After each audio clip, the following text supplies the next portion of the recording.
July 18th, 1998, Mercer County, Kentucky. The fire started just after 11:40 at night, behind the eastern furnace building of Mercer Foundry. At first, people thought it was another routine flare from the smokestacks. The factory had coughed smoke into the Kentucky sky for almost 20 years, and most folks in town had grown used to the smell of burnt iron and hot chemicals drifting through the fields after dark. But this time was different. Within minutes, flames climbed higher than the grain elevators near the highway. Thick black smoke rolled across the moon like a storm front. Sirens screamed through the valley. Men came running from their porches, still wearing work boots and undershirts. Women stood beside pickup trucks, with their hands covering their mouths. Even from 2 miles away, people could feel the heat pushing through the night air. And standing above all of it, parked beside an old fence line at the edge of Miller Creek Road, was a faded yellow crawler tractor that looked like it belonged in another century. Beside it stood Elias Turner. He didn't move, didn't speak, didn't even blink much. He just watched the flames reflect across the steel tracks of that old machine, while sparks drifted into the dark summer sky. Then, one of the foundry workers recognized him. "Lord," the man muttered. "That's the old farmer from Blackstone Pasture." Another worker turned pale. "The one whose land we used for the drums." Nobody answered him after that, because all at once, standing there beneath the glow of the burning factory, people began remembering things they had laughed about years earlier. Old arguments, old warnings, old meetings nobody took seriously. And the strangest part of all was this. Elias Turner did not look surprised. He looked like a man finally watching something arrive that had been coming for a very long time. But to understand why he stood there so calmly while Mercer Foundry burned to the ground, you have to go back 19 years earlier, to a rainy Tuesday evening in October of 1979, inside the county agriculture hall, where everybody in Mercer County first decided Elias Turner was a fool. The room smelled of wet denim, cigarette smoke, and coffee burned black from sitting too long on a hot plate. Farmers filled the folding chairs near the back wall, while bankers and county officials sat closer to the front beside the men from Mercer Foundry. At the center of it all stood Warren Belrose. Warren was the kind of man people trusted before he even opened his mouth. Expensive boots polished like mirrors, tailored gray coat, gold watch visible every time he raised his hand. He spoke smoothly, confidently, like a man who had never once doubted the sound of his own voice. Back then, Mercer Foundry was expanding fast. The company had government contracts, railroad contracts, and enough money flowing through town to make half the county believe Warren Belrose could do no wrong. He told everyone the foundry needed temporary storage space for old industrial drums, while a new processing yard was being built near Louisville. Nothing dangerous, he assured them with a smile. Mostly cleaning solvents and scrap residue, sealed tight, harmless. Most people nodded immediately. Then Warren pointed toward a map hanging beside the stage, a strip of pasture behind Miller Creek. Blackstone Pasture, Elias Turner's land. That was when the room changed. People turned toward the back wall where Elias sat alone in a mud-stained work jacket beside the door. He was 48 then, thin, quiet, weathered by sun and years of hard labor. His hands looked more like tree roots than fingers. Warren smiled politely. "Mr. Turner owns the nearest unused section of land, beside the Foundry access road. We've offered him a very generous lease agreement." Elias stood slowly. Rain tapped against the windows, while every eye in the room fixed on him. "It ain't unused land," he said calmly. "That pasture drains into Miller Creek." Warren chuckled softly.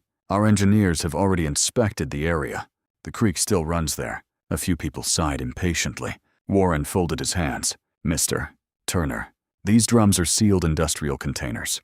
We're talking about modern engineering here, not moonshine barrels buried in a field."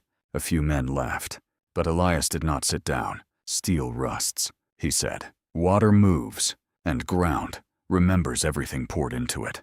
That earned a louder laugh from somewhere near the front. One banker leaned toward another and muttered, "Old man thinks dirt has feelings." Even Warren smiled wider now. "Elias," he said, speaking slowly like he was humoring a child, "you still plow half your fields with that ancient crawler tractor your father left you. You really believe you understand industrial chemistry better than my engineers." The room erupted. Some men slapped their knees laughing.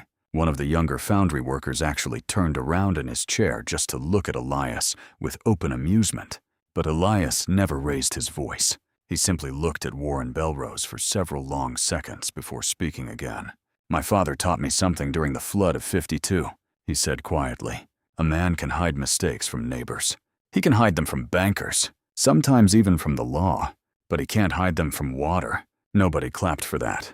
Nobody defended him, because Mercer County in 1979 was struggling, and Warren Belrose represented jobs, expansion, and money. Elias Turner represented old machinery, stubborn habits, and a pasture most people barely thought about. The county approved the storage agreement less than 20 minutes later, and as people filed out into the rain, several men walked past Elias, shaking their heads. One laughed and said, "Maybe your tractor can protect the creek for you." Another added, "Careful, boys. The dirt might remember your footprints." More laughter followed him all the way out the door, but there was something nobody noticed that night. Elias Turner never once argued after the vote was finished. He simply folded the county papers, placed them inside his coat pocket, and walked alone into the rain like a man already carrying the weight of something far heavier than humiliation. And the truth was, this story was never really about the drums. By the spring of 1981, the first drums arrived at Blackstone Pasture. They came in long convoys before sunrise. Flatbed trucks rattled down the dirt access road behind Mercer Foundry, while most of the county was still asleep. The drums were stacked 3 rows high beneath stained tarps that snapped violently in the morning wind. At first there were only a few dozen, then a few hundred. By the following year, thousands of rusting steel barrels sat across the edge of Elias Turner's pasture like a graveyard, spreading inch by inch toward Miller Creek. And something else began changing too. The grass nearest the drums stopped growing normally. It lost its deep Kentucky green and turned pale at the roots, almost gray in certain patches. In summer heat, strange oily colors shimmered over puddles after rainstorms. Crows no longer landed near the southern fence line. Even the cattle avoided the creek banks beside the storage area. Most people ignored it. Mercer Foundry was booming. The town diner stayed full every morning. New pickup trucks appeared in driveways. Warren Belrose donated money to the high school baseball field and paid for repairs at the Baptist church after a storm tore part of the roof away. In Mercer County, money had a way of making people overlook what stood right in front of them. But Elias noticed everything. Every dead fish floating belly up in the creek. Every patch of yellow weeds growing where healthy grass should have stood waist high. Every time rainwater carried a metallic smell across the pasture after dark. And the strange thing was, he never panicked. He observed. That was how his father taught him. Long before Mercer Foundry ever existed, Elias Turner had grown up listening to the sounds of old engines inside a weathered machine shed his father built after returning from Europe in 1946. Samuel Turner had worked as a military mechanic during the war, repairing tracked artillery crawlers in mud fields overseas. When the war ended, he brought one home piece by piece through railroad auctions and scrap yards until he rebuilt the machine behind their farmhouse with his own hands.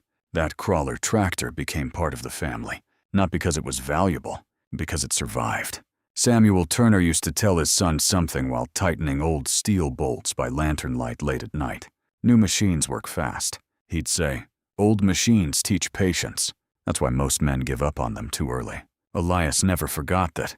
While other farmers borrowed money for newer tractors in the 70s, Elias kept repairing the crawler with salvaged parts, handmade gaskets, and steel plates cut inside his barn workshop. People mocked him constantly for it. Kids called it the war dinosaur. Some men swore the machine belonged in a museum instead of a pasture. But Elias trusted that crawler more than most people, because unlike men, old machines revealed their weaknesses honestly. And somewhere deep down, Elias had already begun suspecting Mercer Foundry was hiding theirs. By 1985, the pasture no longer smelled like clean soil after rain. It smelled sour, chemical, wrong. Elias started keeping notebooks inside the kitchen drawer beside the sink. Water levels, wind direction, soil color, dates of heavy rainfall, dead birds found near the creek. He filled entire pages with observations written in small, careful handwriting. Nobody knew about the notebooks except his late wife, Margaret, before cancer took her during the winter of 1986. After she died, Elias became quieter than ever. He stopped attending most town gatherings, stopped sitting inside the diner, stopped defending himself when people mocked the drums or his old crawler tractor. But that silence fooled people, because silence and surrender are not the same thing. And what happened at the County Agricultural Fair in August of 1987 proved it. That summer, Mercer Foundry sponsored nearly half the fairgrounds. Warren Belrose stood near the livestock pavilion shaking hands with local politicians, while a brass band played beside the grain exhibits. Elias only came to buy replacement bearings for his hay baler. He should have left earlier. But as he loaded supplies into the back of his old Ford pickup, Warren spotted him from across the equipment display yard. Well now, Warren called loudly enough for nearby farmers to hear. Looks like Mercer County's last surviving caveman finally came into town. Several men laughed immediately. Warren walked toward the crawler tractor Elias had parked near the fence. The machine looked ancient beside the polished modern combines displayed nearby. Its paint was faded almost white in places. Grease stained the tracks. One side panel had been welded so many times, it looked layered like river rock. Warren slapped the steel hood with amusement. "You still using this relic?" Elias kept tightening a chain in the truck bed without answering. Warren grinned wider. "You know, my engineers say this thing probably burns more oil than it's worth." More laughter. Then came the line people would remember years later. "The only thing older than this tractor," Warren announced, "is the thinking inside your head." The crowd erupted. Even some of the younger farmers laughed openly now. But Elias finally looked up. Not angry, not embarrassed, just tired. He wiped his hands slowly with a rag darkened by grease and dirt. Then he said something so quietly most people nearly missed it. "Maybe," he replied. "But old things usually last longer than arrogant ones." The laughter faded a little after that. Not completely, but enough. Warren smirked like he had already won anyway, and perhaps at that moment, he truly believed he had, because Mercer Foundry kept growing richer every year, while Elias Turner remained a lonely widower, fixing old machinery beside a poisoned creek nobody cared about. But there was something Warren Belrose did not know, something buried beneath years of rust, leaking steel, and quiet observation. And Elias Turner discovered it during a storm nobody in Mercer County ever forgot. October 3rd, 1989. Heavy rain hammered Mercer County for nearly 16 straight hours. Miller Creek overflowed its banks before midnight. Water surged through the lower pasture carrying mud, branches, and debris straight toward the drum field behind the foundry. Around 2 in the morning, Elias saw something from his porch lantern. One of the barrels had broken loose. The drum rolled through floodwater toward the creek bank, smashing against rocks before finally lodging beside an old sycamore tree. Elias climbed onto the crawler tractor immediately. The old diesel engine coughed awake through sheets of rain. Steel tracks groaned through mud, while lightning flashed over Blackstone pasture. Most men would have waited until morning. Elias did not, because something in his gut had frightened him the moment he saw that barrel moving freely in floodwater. When he finally chained the drum to the crawler and dragged it uphill near the barn, he noticed a crack split along one rusted seam. Liquid leaked from inside, not thick industrial sludge, not harmless cleaning residue, clear solvent, sharp-smelling, highly volatile. Elias stepped back immediately, and then he saw something even worse. A faded chemical code stenciled beneath several newer paint markings. The original identification numbers had been partially covered over. Deliberately. Elias spent the rest of the night inside his barn, searching old maintenance manuals and chemical reference books his father once collected after the war. Just before sunrise, he found the match. The drums contained industrial degreasing compounds, so unstable, they were never supposed to remain in outdoor heat storage long term, especially not beside ignition sources, especially not during drought conditions, especially not in the quantities Mercer Foundry had buried behind his pasture for nearly a decade. And suddenly, for the first time in years, Elias Turner understood what frightened him most. The drums were not the disaster. They were only the fuse. What he discovered afterward changed the way he looked at Mercer Foundry forever. Because once he understood what those chemicals really were, He stopped trying to remove the drums and started preparing for the day. Something finally ignited them. The summer of 1998 settled over Mercer County like a punishment. By early July, the grass along Miller Creek had turned brittle beneath the heat. Dust hung behind every truck on the county roads, and even the cattle stayed close to shade through the middle of the day. But Mercer Foundry never slowed down. The furnaces kept burning day and night, throwing orange light across the valley long after midnight. Inside the plant, workers had started noticing strange things. Pressure gauges jumping without warning, pipes trembling harder than usual, a sharp chemical smell drifting through Furnace 3 during afternoon shifts. Several men complained quietly, but nobody pushed too hard. Warren Belrose hated hearing problems.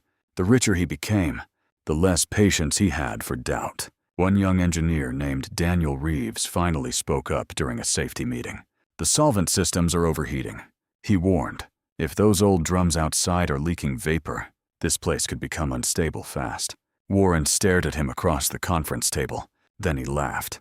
You sound just like that old farmer across the creek. A few supervisors chuckled nervously. Daniel tried again. I'm serious. The heat stress alone.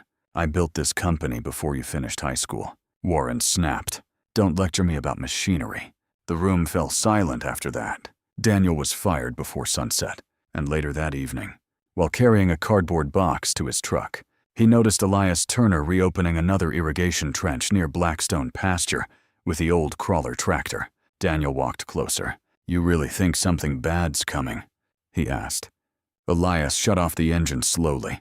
The metal clicked softly as the machine cooled beneath the evening heat. Then he looked toward Mercer Foundry rising above the trees. I think, Elias said quietly, some fires start years before people ever see smoke. 3 weeks later, Mercer County learned exactly what he meant. The explosion hit at 11:43 p.m. on July 18th.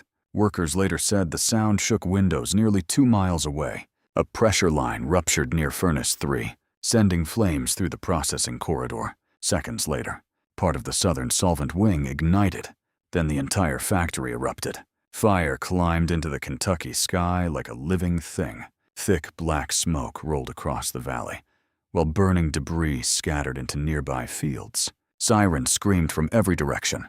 People came running from their homes in confusion and fear, and standing near the edge of Blackstone Pasture, illuminated by the glow of the flames, was Elias Turner beside his old crawler tractor. He didn't panic, didn't shout. He simply climbed into the machine and started the engine. The crawler moved slowly across the dry pasture, while firefighters struggled to control the spreading blaze. Then the wind shifted suddenly toward town. That was when fear truly hit Mercer County. If the flames reached the abandoned drum field behind the foundry, the entire valley could go up with it. People began yelling for evacuation. Some firefighters backed away after smaller chemical bursts exploded near the storage area, but Elias kept moving forward.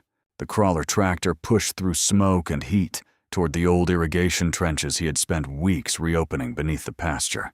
Then, with one hard shove of the steel blade, he broke through the final dirt barrier connected to Turner Lake upstream. Water exploded through the trenches almost instantly.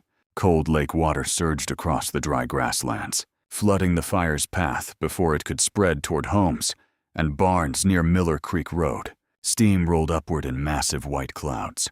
The crowd stood frozen. Nobody laughed at the old tractor anymore. But Elias wasn't finished. Several drums near the pasture had already ignited, spitting, burning solvent across the ground.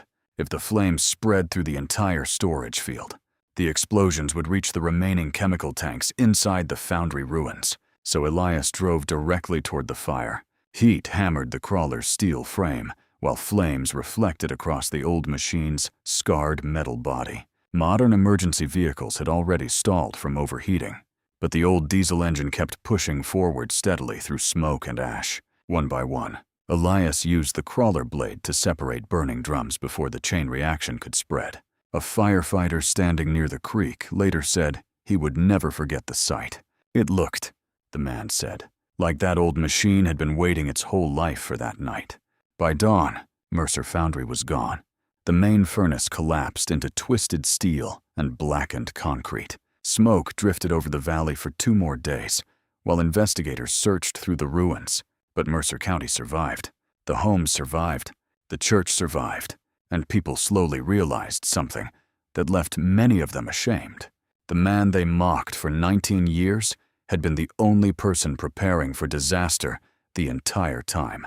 The investigations that followed uncovered everything Elias suspected: illegal chemical storage, hidden maintenance failures, falsified environmental reports, contaminated groundwater records buried for years. Warren Belrose lost the company before winter arrived. The banks abandoned him almost immediately. Lawsuits followed from every direction. Men who once fought for seats beside him at county dinners suddenly pretended not to know him. But Elias Turner never celebrated any of it. That surprised people most. He allowed unemployed Foundry workers to repair fencing and equipment around Blackstone Pasture for extra money. He helped cleanup crews restore Miller Creek after the contaminated soil was removed. And when Daniel Reeves returned months later to assist with the restoration work, he found Elias repairing the old irrigation trenches again beside the crawler tractor. Daniel asked him something many people had wondered for years. "After all they did to you," he said, "why didn't you hate them?" Elias rested one grease-stained hand against the crawler's steel hood. Then he looked out across the recovering pasture, where green grass had finally started returning near the creek. "Because bitterness poisons land, same as chemicals do," he answered quietly. Years later, children fished in Miller Creek again. Wildflowers grew where rusted drums once stood baking beneath the Kentucky sun. And some mornings, just after sunrise, people still saw Elias Turner crossing the fields in that old crawler tractor, while fog drifted low across Blackstone Pasture. The machine sounded ancient, slow, heavy, steady, just like the man driving it. And maybe that's the reason Mercer County still tells this story today, because in the end, the richest man in town lost everything he built, chasing speed, profit, and pride, while the quiet old farmer everybody laughed at became the one person strong enough to save them all.